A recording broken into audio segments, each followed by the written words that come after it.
Welcome to Buy Our Book, where we answer questions hoping that one day you say, hey, that looks like an interesting book. Operation Freakshow. I'd like to buy 27 copies.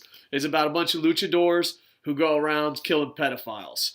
All right, question time. Go ahead, read the question, sir. All right. John Valeri asks, the story tackles timely social issues such as sexual abuse against children and vigilante justice. What kind of dialogue do you hope the book might inspire, and in what ways is the narrative enhanced by using the lens of fiction, David? Lens of fiction, more like the shield of fiction. Um, so, yeah, I don't know. He says timely. I think this has been an issue for a while. We've been writing this book for a while, and it's always been seemed to be an issue. Vigilantes. I grew up. I don't know, not the best of childhoods, but I always just had a thing about vigilantes. Like even on the news, when like someone just shot up a place and it was like a bunch of criminals, I was like, screw that. Like the real life Punishers. I don't know. I'm a big fan of vigilantes, from Casey Jones to Punisher to most of your superheroes. Most of your superheroes are vigilantes. So I always thought, yeah, and I always was under the impression like the idea of it was, and probably a theory, and it will be future books too, is the question of, well, maybe the belief slash question. I believe evil people should be killed and murdered. Now, where it comes to be tricky for me is who decides who's evil, who decides who's not evil. You know what I mean? Like, so it's, there's a lot of gray in there, but I was always a huge fan of vigilantes, and I was thinking, what is the worst possible crime? Because, speaking of social issues and, timely, I think right now in America and most of the world, everyone is so divided. But I think everyone's like, no, these fuckers should die. Like, I'm pretty sure that like 90, if you polled everyone, there would be 98% that'd be like, yeah, they should die. I mean, I could be wrong. At least I feel that way. So I always love writing vigilante stuff. A lot of our future books will be about vigilante stuff. I find the story to be intriguing, and it's also kind of like someone should be doing this, but it's always the fine line of who. Your thoughts? Oh, thank you.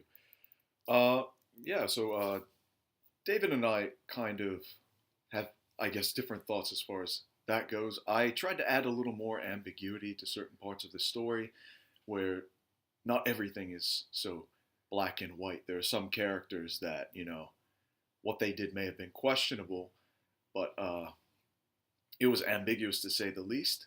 There are, I mean, black and white instances, I'm sure. There are also a lot of gray cases. I hope that I can engage the reader into thinking for themselves and thinking critically about different circumstances and certain situations. I guess that's all I can really hope for is to. I like the gray area too because like it added more drama.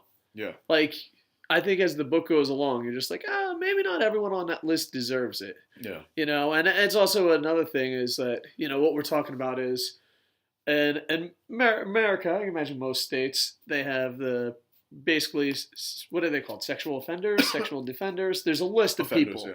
There's a list of people, and in the book they get the idea of let's just go down the list and murder everyone. But at first, I think it's a great plan, but then you realize every plan has flaws, and the flaws of this plan is this isn't a direct list. Like there's people on this list that probably should not be on the list. Yeah. You know what I mean? So even though they think they're doing good, even though they think they figured it out, there's still that gray area. And it's just, it's kind of like you can't call everyone a Nazi because eventually the word loses it. And I think with the list and calling everyone a sexual offender, it loses it. So I really enjoyed the drama of that. Well, there are a lot of problems in the justice system also, and I guess as far as where you are with forgiveness, and if somebody has paid their debt to society, there are many people who still hold them, in debt. I guess some people are unforgiven. Do people get rehabilitated? Can you rehabilitate someone? When is someone rehabilitated? Yeah. So I'm Punisher, you're Daredevil. When it comes to Perhaps, vigilantes, perhaps. you think they can be saved? I'm like, yeah. Maybe. Well, it depends, But So yeah, I hope we could address enough of these issues in the book to kind of shine a little light on them. Operation Freakshow. buy it today. See you next week, folks. Ba-na-na-na-na-na.